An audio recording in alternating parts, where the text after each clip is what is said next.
Okay, welcome back. This is sort of Catfish Part 2. I'm actually, oh, it looks like we've got something on. I'm really trying the exact same thing we were trying at Tuba with our new setups. And I have started with the exact same, basically two setups from before, except because the catfish are a lot smaller here, we have changed the lures we're using to the quicker 4.5007. But I still don't have a leader on this one. I do have a 55 kiloliter that would be fine, but I'm wanting to test if there seems to be a bite rate difference in leader versus no leader, specifically with the catfish, I guess, but just in general as well. And I'll show you so far. And so the second setup, if you didn't see the last video, which hopefully you did, oh, there's no telling how long this line, by the way, has had something small on there. That's another perch. Perch come in pairs, if you didn't know.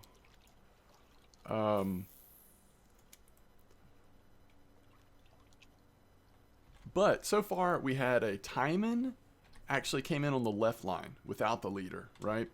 And the catfish, the small one, came in on the right line. Wow, that was a quick bite. The catfish came in on the second line with the leader. So again, I'm just trying to get a feel. That's another perch. For how things are working here. Because with I mean, other than the timing, obviously if we hook into a really big timing, the difference in that power could come into play. But with a 55 kilo leader, most timing we're going to be okay either way. Reasonable sized ones either, at least. And on this third rod, I've got the wacky rig here.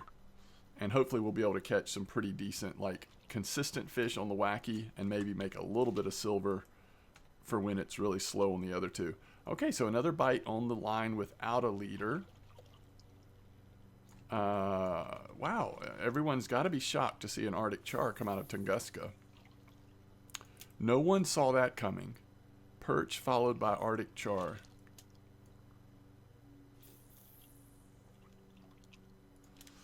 And I am really wanting to sort of test this 17-meter hole here. I think either up here or the 12-meter hole may be the places right now to find the catfish. I'm not sure on that. It's kind of changed. Ooh, that's what I'm talking about. See, if we can be catching those, that would be huge.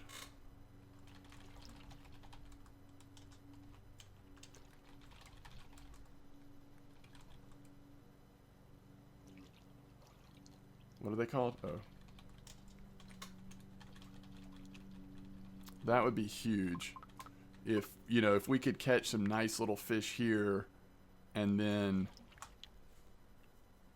supplement that with some big boy Timon or occasional cats and burbot, that'd be great. That would be great. I started off trying to float fish, and I think with the warmer temperatures here, you know, there's this theory that I really liked. Everyone, you know, jumps to the conclusion of, hey, they've nerfed the fish. You know, I mean, that's what you often hear, and not everyone like goes around banging the drum like complaining, but there's enough like loud voices that will start saying, hey, they've nerfed the fish, they've ruined the game or whatever. But and there's an obvious difference right now in Tunguska. From the first couple days after it released. And I could look back at maybe an old stream. See, I don't even know if I guess I could look back at an old stream. I probably have some footage that I could confirm this or try to. But there's a theory that I heard that I thought was really interesting, was that we had a lot of days where the temps were like 9-10 degrees Celsius in the very beginning. And to coordinate or to coincide with when Tunguska has felt different, not bad, just different, not quite as like, it was just crazy those first couple days. Again, theoretically, when the temperatures were lower week after week in game, and now here we are and Tunguska has slowed down a little bit. Still great, you can make a lot of silver here, but it's just different. We've got consistently higher temperatures. And so it will be interesting to track, is Tunguska going to be as weather dependent as something like Corey is, for example? And that may be the case. So I think that'll be really cool to see if that ends up being the case. But I thought that was an interesting theory. I never have... I mean, first of all, we just don't know, right? But I never have necessarily thought like, you know, that they're just straight up nerfing places. Like intentionally. But I don't know. I mean, you know, like we don't know, and that's fine. Part of what makes the game so fun, if you ask me, is that it does feel alive. Things do change. You can't just tell someone like, okay, this is exactly what you need to fish with and how you need to fish in this spot at this time of day with this weather, and it will always be the same. That's just not the case, and that makes the game world feel alive, right? So when things start to change, consider that a challenge. Like this is a time to a time to show that you can adjust, right? That you can change your approach, and it's part, ultimately, if you take a step back, it is a part of what makes the game so special. So anyway, there's my little diatribe, but I really do want to keep an eye on the weather and see if that does end up being the case. If we do end up having some times where the average temps go back down a little bit, and then getting out at Tunguska and doing some exploration to see like, okay, are the fish really responding that differently as they might at Corey with this weather change? So we'll see. We'll see how much variation there actually is in weather here, because it's been a little consistent lately with that like 14 to 15 degrees. So we'll kind of see how that goes. All right, we're getting into cat time now, and I guess we're going to sort of try to go over these holes again. And again, I'm really wanting to track, is that a fish? No, it's just settling. I'm really wanting to track like what's the difference in you know, in leader versus no leader.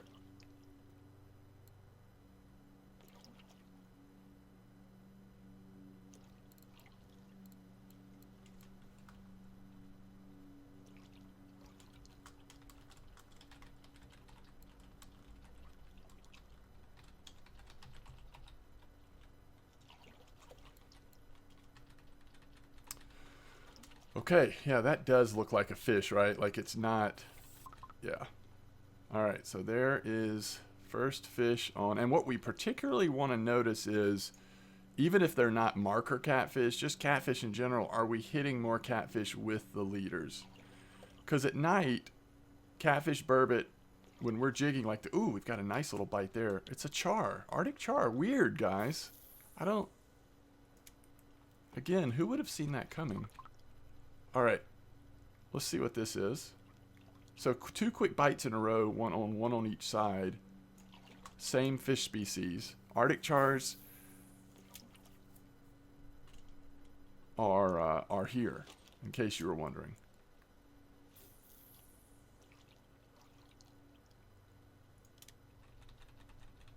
Now we may end up at the same position in terms of like, okay, it's nighttime. What do we do with our third rod? Hopefully we will keep getting occasional bites on the wacky, because I think here at least, I'm not sure about Octuba. Somebody might have a better idea of Octuba. But here at least, I think wacky may be the way to go when we're drifting like this.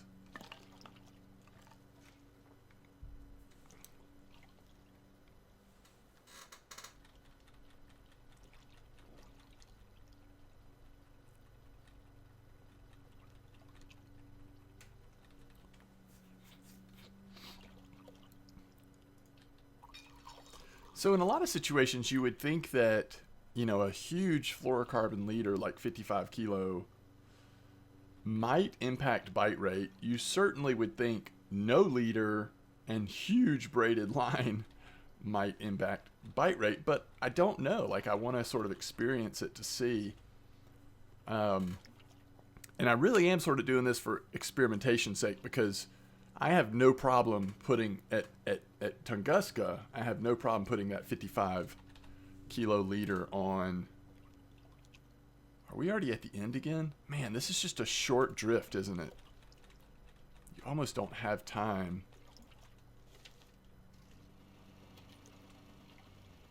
And it's still early, like we're just now getting into nighttime. But if anything, I'll do a separate video on the other holes. Let's go drift. Let's go a little further, like into the 11, and we'll get like 5 more minutes of drifting, and then I'll wrap this video up. I'm trying to do some just little short snippet videos here and there to again to sort of just like splash content down on the YouTube channel for while I'm gone. I'm looking forward to our vacation. Get to see a lot of family this next week, or this current week as you're seeing this video. But I get so used to interacting with everyone and being able to put content up and thinking about trying to come up with creative or new content that it is weird when I'm suddenly like gone and not able to do it. So it'll be a good break, but I hope that I can get a little bit more stuff out here before I leave. All right, I'm gonna recast these just to kind of make sure we're getting, or at least recast this one. We'll see. I want it to be right behind us. Yeah, it's off to the side. I feel like it's not maybe drifting properly when it's in front of the boat like that, you know? I don't know that that's the case, but... And we are into nice catfish time here, so hopefully... Man, that line was out a long ways. These cast so well, though. So hopefully we'll at least see something here. And for a while, this 11-meter hole was where it was at. There are a lot of nice catfish coming out of here. But then more recently, like I said, I think, you know, this area around here has been maybe a little bit more interesting. And then also the 12-meter hole is what I've heard. But I'll get down there and test that one as well at some point. But this is kind of nice because during the day, like if we can get a system here where we're somewhat consistently catching catfish or burbot at night, during the day, we can just switch to all spinnerbaits, and we know that drifting with spinnerbaits is awesome here. All right, there's a burbot. That's what I'm talking about. So we caught a burbot without a leader.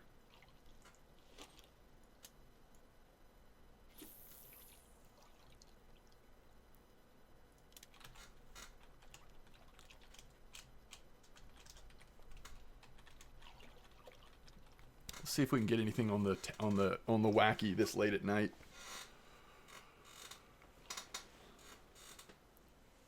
But yeah, like during the day, put a couple spinnerbaits and a wacky on maybe.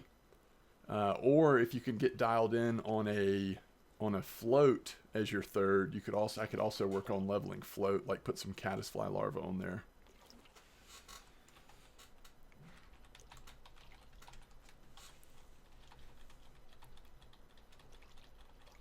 Let's see if we can just get one more fish here.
It's too bad we don't have the ability, you know, speaking of like drifting for catfish, it's too bad we don't have the ability to take like a bait casting setup and just putting like a live fish on there. You know, like when I think about even around the areas where I live, people that that are, you know, into the catfish fishing, a lot of what they do is like throwing out live bait on their rods, you know, kind of off their boat and drifting down the Tennessee River. So, hey, look at this. All right, really nice catfish. Look at the XP. The silver will also be great. And it seemed to not mind at all this this huge fluorocarbon leader. Now let's see what we've got here.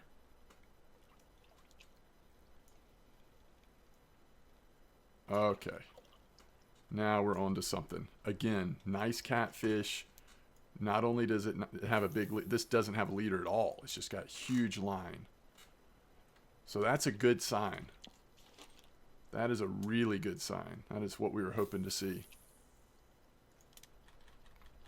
Okay, so I think next step will be, and maybe next video we'll see how it goes, but maybe next video is to go drift down here. And maybe what I can do next time is start off with the daytime setup that at least I've got in my head of using like spikers and stuff, drifting with the, because really you could like start down on this end. It's pretty good down here with whitefish and other stuff, drifting with either wacky, float, spinner baits, whatever, and then sort of go right into nighttime over the 12-meter hole and see what we can't get into. But yeah, this has been pretty good. I guess the test would be like, or the thing that I would wonder is if we do decrease the leader size, do we increase the bite rate at all of some of this stuff? Loads of Arctic char. And then the one decent timing, of course that came in a little earlier.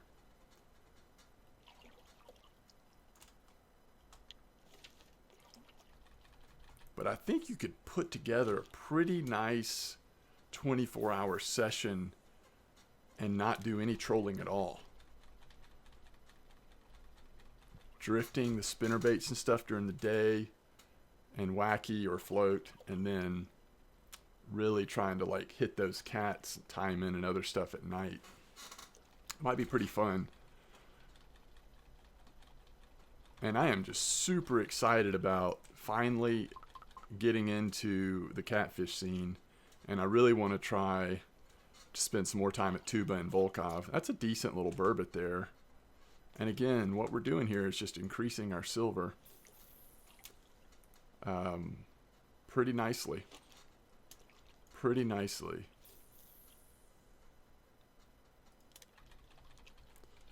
I quite like it.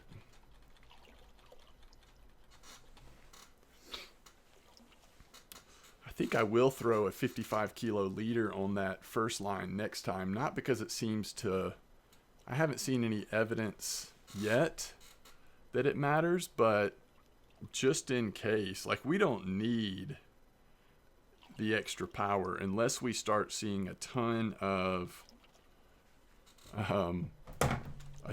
timing jumping on, right? Okay, that's got to be a fish, right? Why would it be that much slack in it? Yeah.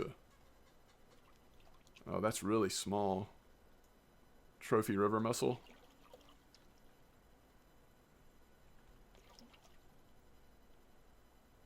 Little burbot, 9-marker. Fish piece.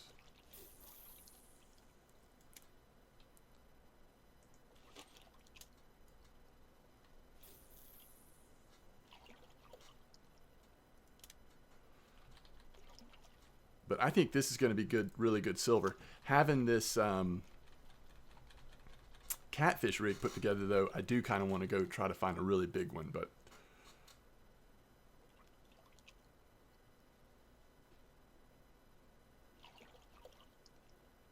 I got to make sure I upload these videos in order, by the way. I'm referring to videos that I've recorded but haven't been released yet. So that I got to make sure.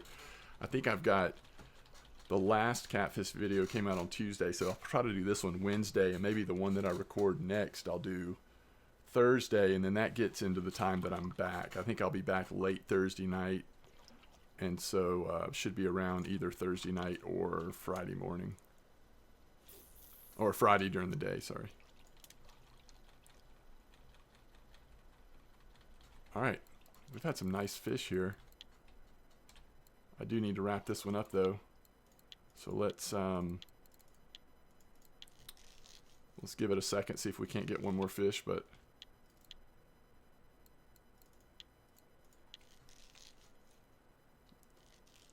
yeah, I think I like having this wacky out. I mean, I certainly don't have a third. Well, let's think about that.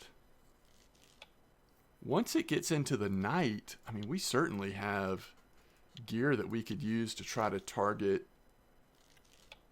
I think the risky part about trying to target a catfish or a burbot on a third rod that might not be quite as 92.4 spin, might not be quite as set up for it, is I don't have an empty rod holder. So if we get that weird like timing on there, or Nelma or something, I don't know if Nelma ever go for this jig stuff, but if we were to get that on there, then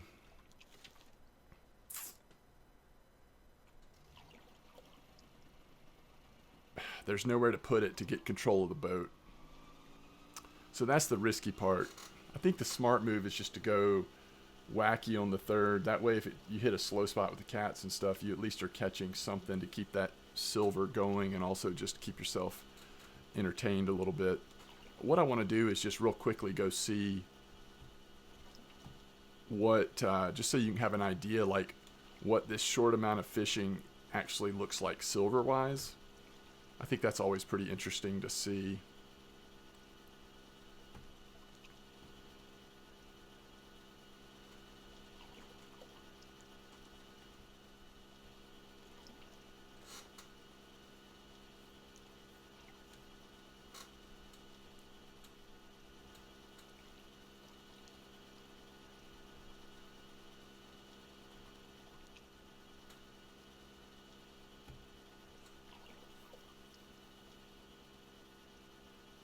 I'm glad the boats don't drift when you're not in them.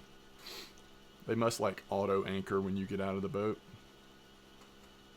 It's a nice feature.